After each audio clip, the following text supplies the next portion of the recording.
वो एक घर था जहाँ बड़े बड़े स्कॉलर, अजीम तरीन इंसान भी रहा करते थे। उस घर का नाम ऑल इंडिया मुस्लिम लीग था। मारूफ अहमदी लीडर चौधरी मोहम्मद सर जफरुल्लाह खान भी उस घर के बड़ों में से एक बड़े थे। आज चौधरी सर जफरुल्लाह खान की 36 डेथ एनिवर्सरी है।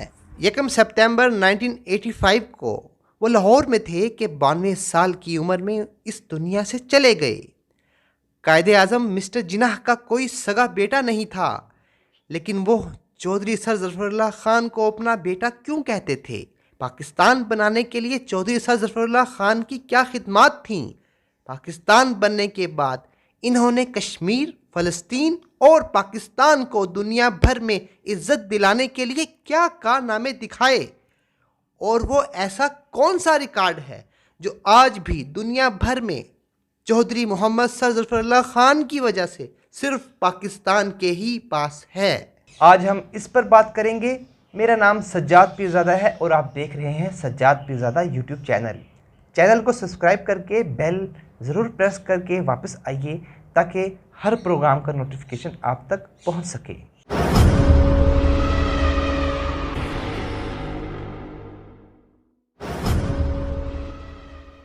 कायदे आज़म मिस्टर जिन्नाह के बाद शायद ही तहरीक पाकिस्तान के किसी और लीडर की क्या मैं पाकिस्तान या फिर पाकिस्तान के लिए इतनी खिदमत हों जितनी चौधरी मोहम्मद सर जफरुल्लाह खान ने दिलो जान से निभाई।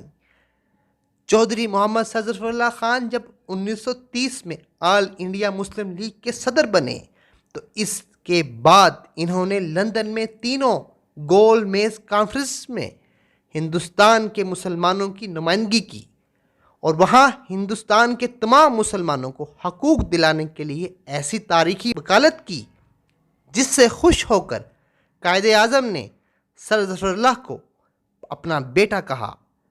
कायदे आज़म का अपना कोई बेटा तो नहीं था, लेकिन इन्हें सर जफरुल्लाह खान की काबिलियत और कोशिशों पर ऐसा फ़ख्र और खुशी हुई थी जैसे ये काम इनका अपना सगा बेटा कर रहा हो। तहरीक पाकिस्तान के मारूफ हिस्टोरियन तारीखदान डॉक्टर आशिक हुसैन बटालवी ने अपनी किताब हमारी कौमी जदोजहद के सफ़ा 76 पर 1939 में हिंदुस्तान की मरकज़ी असम्बली में की गई कायदे आज़म की तकरीर नकल की है। इस तकरीर में कायदे आज़म ने कहा, मैं अपनी और अपनी पार्टी की तरफ से ऑनरेबल सर मोहम्मद जफरुल्लाह खान को हदिया तबरीक पेश करना चाहता हूँ। यूँ कहना चाहिए कि मैं अपने बेटे की तारीफ़ कर रहा हूँ। मुख्तलिफ़ हलकों ने इनको जो मुबारकबाद दी है मैं इसकी हमायत करता हूँ। मारूफ अदीब, तारीखदान और मुसन्निफ़ ख्वाजा हसन निज़ामी चौधरी सर जफरुल्लाह खान की मुसलमानों को हकूक़ दिलाने के लिए इनकी कोशिशों के मुतल्लिक़ लिखते हैं, गोल मेज़ कॉन्फ्रेंस में हर हिंदू और हर मुसलमान और हर अंग्रेज़ ने चौधरी सर जफरुल्लाह खान की लियाकत को माना और कहा कि अगर कोई ऐसा आदमी है जो फजूल और बेकार बात ज़ुबान से नहीं निकालता और नए ज़माना की पॉलिटिक्स को अच्छी तरह समझता है तो वो चौधरी जफरुल्लाह खान है। चौधरी सर जफरुल्लाह खान ने गुज़श्ता सदी की 30 की दिहाई में जब बरतानवी हुकूमत हिंदुस्तानियों को इख्तियारात मुंतकिल करने के लिए हिंदुस्तानी रहनुमाओं से बातचीत कर रही थी, बरे सग़ीर के मुसलमानों के तहफ़्फ़ुज़ के लिए तारीख़ी कारनामे अंजाम दिए। सर जफरुल्लाह की यादाश्तों पर मुश्तमिल किताब कोलंबिया यूनिवर्सिटी के शोबा तारीख़ के लिए दिए हुए इंटरव्यूज़ पर मुश्तमिल है जो 1962-63 में लिए गए थे। इनमें 1935 के गवर्नमेंट ऑफ इंडिया एक्ट की तैयारी से कबल के ज़माने की गोल मेज़ कॉन्फ्रेंसेस और हुकूमत बरतानिया से बातचीत में हिंदुस्तानी मुसलमानों के हकूक़ के तहफ़्फ़ुज़ की कोशिशों में सर जफरुल्लाह जिन्नाह साहब से भी आगे हैं, मगर हमने इन मेहरबानियों को फरामोश कर दिया है और मुताले पाकिस्तान की किसी किताब में इनकी खिदमत का जिक्र नहीं है। जो कौमें अपने मोहसिनों को भूल जाती हैं उनका हशर वही होता है जो हमारा हो रहा है। मारूफ मौरिख डॉक्टर मुबारक अली के मुताबिक 23 मार्च 1940 की करारदाद लाहौर, जिसे अब करारदाद पाकिस्तान कहते हैं, ये भी चौधरी सर ज़फ़रुल्लाह खान ने लिखी थी। चौधरी सर ज़फ़रुल्लाह खान मुत्तहिदा हिंदुस्तान के एक कामयाब वकील, वायसराय की कौंसिल के मेंबर, फेडरल कोर्ट के मुअज़्ज़िज़ जज, मुत्तहिदा हिंदुस्तान के चीन के लिए एजेंट जनरल, सफ़ीर चीन और सबसे बढ़कर मुस्लिम लीग के एक फ़आल लीडर के तौर पर मुसलमानाने हिंद की नुमाया खिदमत की।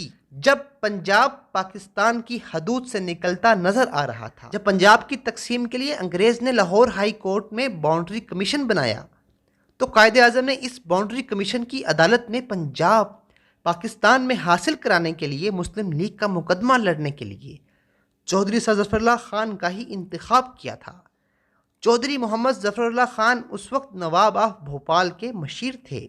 कायदे आज़म ने नवाब ऑफ भोपाल के नाम ख़त लिखकर चौधरी सर ज़फ़रुल्लाह खान की खिदमात मुस्लिम लीग के लिए मांगी थीं। कायदे आज़म ने अपनी ज़िंदगी में किसी और को इतना बड़ा दर्जा या अहमियत नहीं दी कि किसी को ख़त लिखकर किसी की खिदमात मांगी गई हों। कायदे आज़म की तरफ से ये इज़्ज़त भी सिर्फ सर ज़फ़रुल्लाह खान के हिस्से में आई। पाकिस्तान की तारीख पर गौर कीजिए तो इब्तदाई सालों का इमेज और कामयाबियां काबिल रश्क नज़ारे पेश करती नज़र आती हैं। ये हकीकत भी बहुत कम लोगों को मालूम होगी कि जब कायदे आज़म और इनके मुखलिस साथियों की कोशिशों से, जिनमें बड़ा किरदार चौधरी सर ज़फ़रुल्लाह खान का था, जब 15 अगस्त 1947 में पाकिस्तान बन गया, तो कायदे आज़म ने सितंबर 1947 में सर मोहम्मद ज़फ़रुल्लाह खान को अक़वाम मुत्तहिदा के लिए पहले पाकिस्तानी वफ़द का सरबराह बनाकर भेजा। कायदे आज़म की जानिब से सर ज़फ़रुल्लाह को 2 जिम्मेदारियाँ दी गई थीं कि नए मुल्क पाकिस्तान को अक़वाम मुत्तहिदा का मेंबर बनवाएं और अक़वाम मुत्तहिदा में मसला फ़लस्तीन के लिए आवाज़ उठाएं। चौधरी सर मोहम्मद ज़फ़रुल्लाह खान ने कायदे आज़म की पॉलिसी के मुताबिक अक़वाम मुत्तहिदा में मसला फ़लस्तीन पर फ़लस्तीनियों की ज़बरदस्त हमायत की और फ़लस्तीन की तकसीम के ख़िलाफ़ ऐसी शानदार तकरीर की कि अहले अरब अश कर उठे। और उस वक्त के अखबारात 12 अक्टूबर 1947 में शाया ख़बरों के मुताबिक अमेरिका, रूस और बरतानिया सदमे से दो चार। इस बारे में ख़ुद चौधरी सर ज़फ़रुल्लाह अपनी किताब तहदीस नेमत में लिखते हैं, सबसे अहम मसला जो इस इजलास में ज़ेर बहस आया वो मसला फ़लस्तीन था। अक़वाम मुत्तहिदा के फ़लस्तीन कमीशन ने फ़लस्तीन की तकसीम की सिफारिश की थी। जब मैंने तकसीम के मंसूबे का तज्ज़िया शुरू किया और इसके हर हिस्से की नाइंसाफ़ी की वजाहत शुरू की, तो अरब नुमाइंदगान ने तवज्जो से सुनना शुरू किया। तकरीर के इख्तिताम पर इनके चेहरे खुशी और तमानियत से चमक रहे थे। इसके बाद इस मामले में अरब मौक़िफ़ का दफ़ा ज़्यादातर पाकिस्तान का फ़र्ज़ करार दे दिया गया। सलामती कौंसिल में पाकिस्तान की तरफ से कश्मीर का मुकदमा भी पहली बार चौधरी सर ज़फ़रुल्लाह खान ने ही लड़ा था। अक़वाम मुत्तहिदा में चौधरी सर ज़फ़रुल्लाह खान की पाकिस्तान के लिए शानदार फतह देखकर कायदे आज़म को इतनी खुशी हुई कि सर ज़फ़रुल्लाह खान को इन्होंने पाकिस्तान का पहला वज़ीर ख़ारजा बनाने का फ़ैसला कर लिया। इस बारे में कायदे आज़म ने चौधरी सर ज़फ़रुल्लाह खान के लिए एक और ख़त लिखा। अब की बार ये ख़त इन्होंने न्यूयॉर्क में पाकिस्तान के सफ़ीर MAH अस्फ़हानी को लिखा। कायदे आज़म ने लिखा, पाकिस्तान में इस वक्त चौधरी मोहम्मद सर ज़फ़रुल्लाह खान से ज़्यादा काबिल और कोई शख्स नहीं है। पाकिस्तान को फौरी तौर पर चौधरी सर ज़फ़रुल्लाह खान की ज़रूरत है। अगले ही लम्हे दिसंबर 1947 में कायदे आज़म ने चौधरी सर ज़फ़रुल्लाह खान को पाकिस्तान का पहला वज़ीर ख़ारजा बना दिया। जब कायदे आज़म ने मोहम्मद ज़फ़रुल्लाह खान को इतना बड़ा और एक और एजाज़ देने का फ़ैसला किया, तो कायदे आज़म के इस फ़ैसले पर उन मजहबी जमातों ने पाकिस्तान को नाकाम रियासत बनाने और सियासत चमकाने के लिए एतराज़ किया, जिन्होंने न सिर्फ पाकिस्तान की मुखालफत की थी, पाकिस्तान को ना पाकिस्तान और बलूचिस्तान कहा था, बल्कि कायदे आज़म तक को भी काफ़िर आज़म कहा था। लेकिन कायदे आज़म ने अपने असूलों के तहत किसी का कोई प्रेशर कबूल नहीं किया, क्योंकि कायदे आज़म 11 अगस्त 1947 को पाकिस्तान की पॉलिसी बनाते हुए पहले ही ये ऐलान कर चुके थे कि आपका मज़हब, अकीदा, ज़ात क्या है, रियासत पाकिस्तान को इससे कोई सरोकार नहीं होगा। पाकिस्तान की रियासत मजहबी रियासत नहीं होगी। आज कायदे आज़म के सबसे करीबी साथी, मुसलमानों और पाकिस्तान के मोहसिन, पाकिस्तान के बानियों में से एक चौधरी मोहम्मद सर ज़फ़रुल्लाह ख़ान की 36वीं बरसी के मुतालिक मुल्क में कोई सेमिनार हुआ और ना किसी अखबार में इनकी खिदमात के मुतालिक कुछ लिखा गया। मुझे याद है जब मैंने नुमाए वक्त में मोहसिन पाकिस्तान के बारे में आर्टिकल लिखा तो मुझे भी काफिर कहा गया।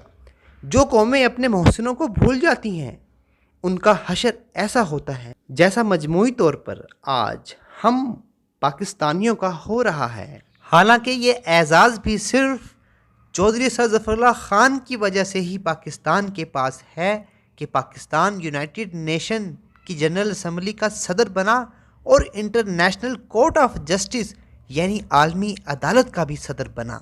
चौधरी सर ज़फ़रुल्लाह ख़ान वाहिद पाकिस्तानी और पहले एशियन हैं जिन्होंने आलमी इदारों की सदारत की और कोई शख्स आज तक अक़वाम मुत्तहिदा की जनरल असम्बली और आलमी अदालत का सदर बनने का उनका ये रिकॉर्ड नहीं तोड़ सका है।